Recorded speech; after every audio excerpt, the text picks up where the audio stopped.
산. 인류는 오래전부터 산을 두려움과 경외의 대상으로 바라보았고 동시에 오르고 싶은 곳으로 여겼다. 이번 시간에는 산을 주제로 동서양의 어록과 어휘, 고사와 일화를 통해 산이 인간에게 어떤 의미로 존재해 왔는지를 살펴본다. 먼저 산을 정의하는 동양의 어휘부터 살펴본다. 요산요수라는 말이 있다. 좋아할 요, 산산, 좋아할 요, 물수. 산을 좋아하고 물을 좋아한다는 뜻이다.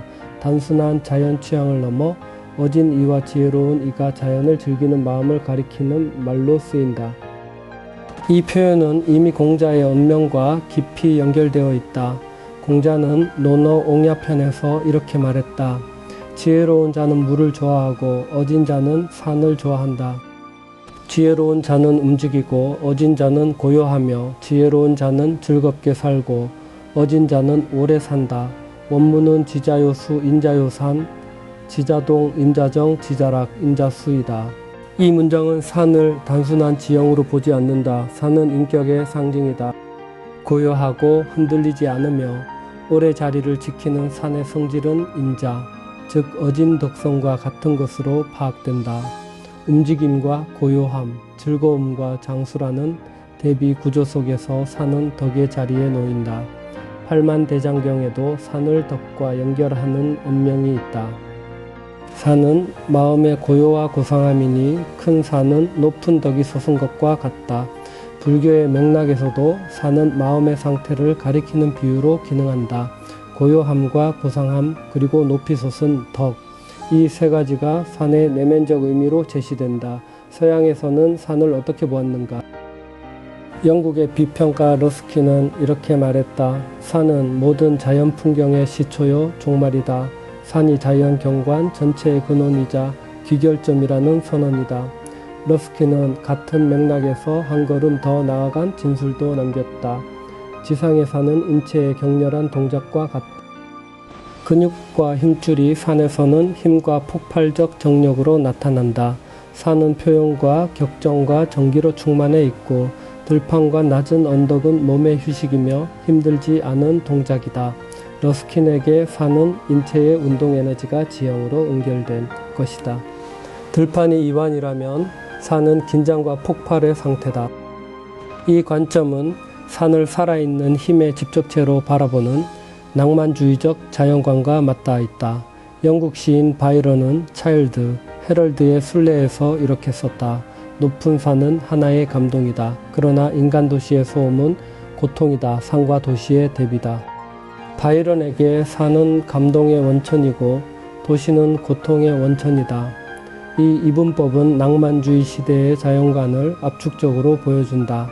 프랑스의 철학자 알랭은 더 간결하게 말했다. 산은 오르는 자에게만 정복된다.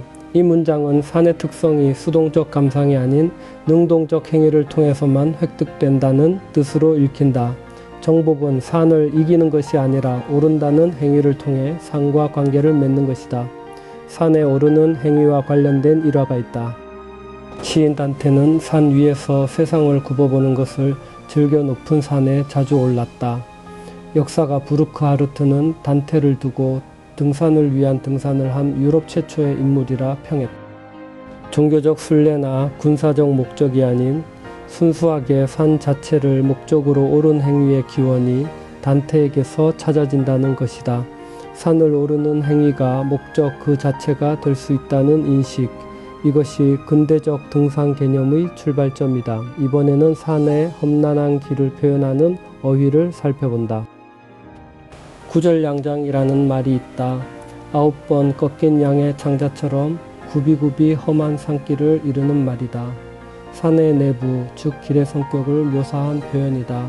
산이 위에서 보면 장엄하고 고요해 보여도 그 안을 걷는 자에게는 끊임없이 방향이 꺾이는 험로라는 사실을 이 말은 담고 있다.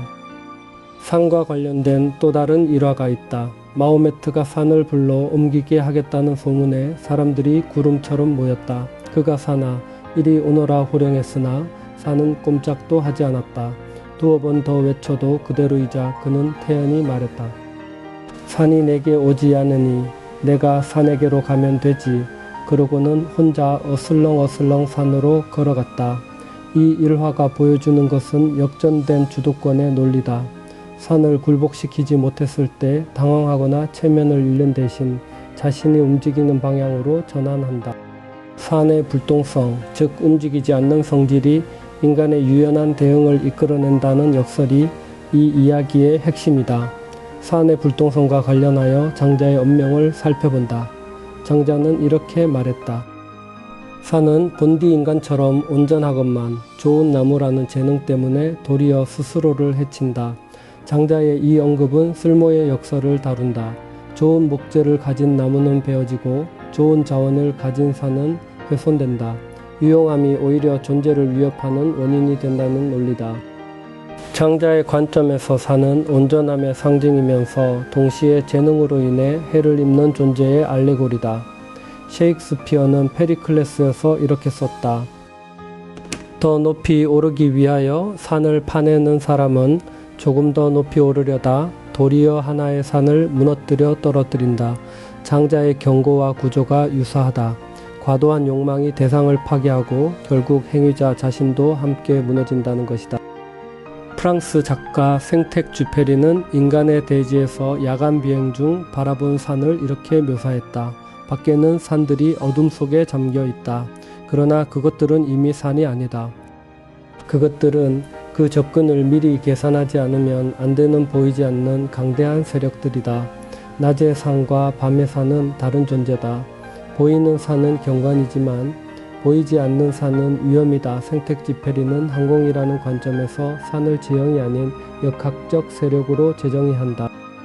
끝으로 허버트와 소식의 언명을 살펴본다. 영국 시인 허버트는 말했다. 산과 강은 좋은 이웃이다. 산과 강의 관계를 이웃이라는 인간적 언어로 표현한 것이다. 지형적으로도 산과 강은 늘 함께 존재한다. 산이 물을 모으고 물이 산을 깎으며 서로를 형성한다. 중국 송나라의 소식은 왕정국 소장 강산 첩장도의 부처라는 글에서 이렇게 썼다. 강 위의 청겹산은 시름 속에 첩첩하고 공중에 뜬 푸른빛은 구름 연기와 같아라. 산인지 구름인지 아득히 알 수 없더니 연기 거치고 구름 흩어지자 산만 우뚝하구나. 원문은 사냐운야원 막지 영공운산산 위험이다. 산은 구름과 구별되지 않을 만큼 아득하다가 모든 것이 거치고 나면 혼자 우뚝 남는다. 소식은 산의 지속성과 불변성을 구름의 덧없음과 대비시킨다. 이 구도는 공자가 산에서 읽어낸 고요함과 장수의 덕성과 같은 방향을 가리킨다. 산을 둘러싼 동서양의 언명들은 두 방향에서 수렴한다. 하나는 산을 덕성과 불변성의 상징으로 보는 관점이고 다른 하나는 산을 인간의 행위와 욕망을 시험하는 장으로 보는 관점이다. 공자가 어진 자는 산을 좋아한다 했을 때 그것은 고요하고 오래 지속되는 것에 대한 동양적 이상의 표현이었다. 소식은 그 이상을 시로 다시 확인했다. 연기 거치고 구름 흩어지자 산만 우뚝하구나. 모든 것이 사라진 자리에 산만 남는다는 이 마지막 이미지는 산에 관한 수천 년의 사유가 도달한 하나의 귀결점이다. 동양이 산에서 흔들리지 않는 덕과 영속을 보았고 서양이 그 안에서 힘과 감동과 오름의 의지를 읽어낸 것은 모두 창조된 세계가 품은 위대함을 향한 참된 통찰이다. 그러나 성경은 그 우뚝한 산조차 궁극이 아니라 그것을 지으신 이를 가리키는 표적임을 밝힌다. 이사야 54장 10절은 이렇게 전한다. 산들이 떠나며 언덕들은 옮겨질지라도 나의 자비는 내게서 떠나지 아니하며 나의 화평의 언약은 흔들리지 아니하리라. 연기가 거친 자리에 산만 남는다는 소식의 이미지 너머에 산이 옮겨진 뒤에도 남는 것은 변치 않는 하나님의 언약임을 성경은 증언한다.